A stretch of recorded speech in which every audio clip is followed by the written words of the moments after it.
Tik niekas, tik... Ties 1569 metais Lietuva pereina į naują valstybingumo etapą. Kokia sutartimi pažymėti šiame? Kodėl vėluoji tokia svarbi tema ir taip darai? Gal netyčia žinai, kodėl tie metai svarbus Lietuvos istorijai? Oi, gal austėja žino? Nieko nežino. Eilinį kartą nieko nežino. Ką reikės veikti, kai grįšiu namo po pamokų?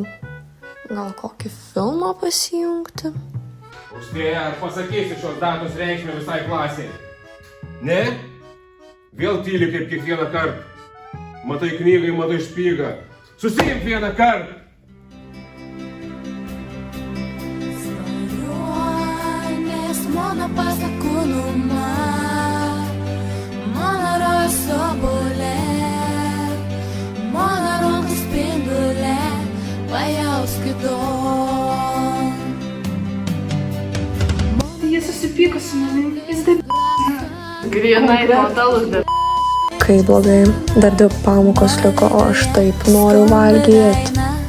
Linksma mersnata, tavo mintise